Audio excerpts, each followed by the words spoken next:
Assalamualaikum warahmatullahi wabarakatuh. Perkenalkan, nama saya Arifia Hikmawati dengan NIM 202110051 Program Studi Pendidikan Bahasa dan Sastra Indonesia Universitas Muhammadiyah Purworejo.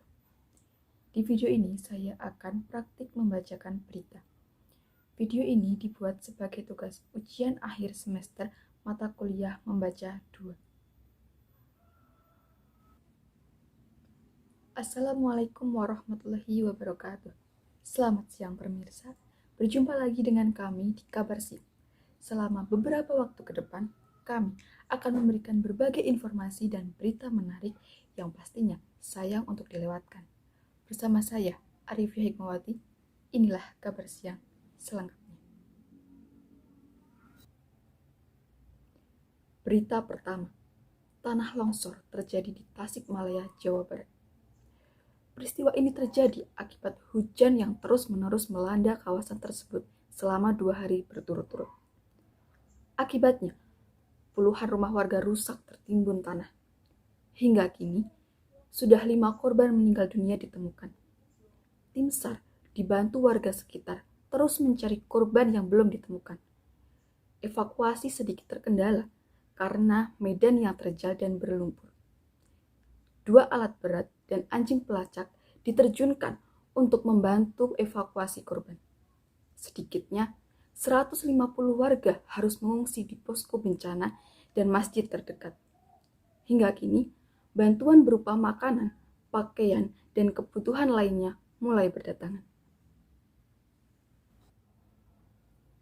Kabar berikutnya, artis berinisial XYZ terciduk tengah melakukan pesta sabu di salah satu hotel di kawasan Kuta, Bali.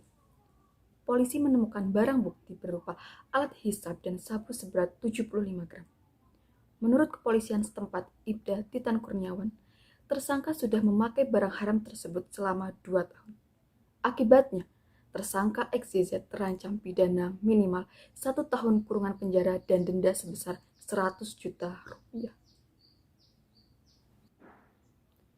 Beralih ke berita selanjutnya. Kebakaran terjadi di kawasan padat penduduk di daerah Jakarta Barat. Menurut warga, diduga kebakaran terjadi akibat konsleting arus listrik dari salah satu rumah warga. Petugas pemadam kebakaran tiba di lokasi kejadian setelah 1 jam kejadian berlangsung. Api baru bisa dipadamkan setelah 3 jam setelahnya. Sedikitnya, 15 unit mobil pemadam kebakaran diturunkan. Akibat dari kebakaran ini, warga kehilangan harta bendanya. Diperkirakan, kerugian ditaksir mencapai ratusan juta rupiah. Beruntungnya, tidak ada korban jiwa dalam peristiwa ini. Kabar berikutnya, kecelakaan antara truk dan minibus terjadi di kawasan Tol Jagorawi kilometer 13. Peristiwa ini terjadi pada Senin sore. Ibda Zakwan Rifki mengatakan kecelakaan terjadi karena rem truk yang blong. Akibat dari peristiwa ini, arus kendaraan mengalami kemacetan sepanjang 700 meter. Sementara itu, sopir truk dan penumpang minibus dilarikan ke rumah sakit terdekat guna mendapatkan perawatan intensif. Berita selanjutnya. Gugus Tugas Percepatan Penanganan COVID-19 Kabupaten Tulungagung memberitahukan bahwa tingkat kesembuhan pasien yang terinfeksi virus mengalami peningkatan sebesar 98%. Jumlah pasien yang diisolasi hanya tersisa 2% saja. Selama ini, pasien yang diindikasi positif corona dikarantina di Rusunawa IAIN Tulungagung.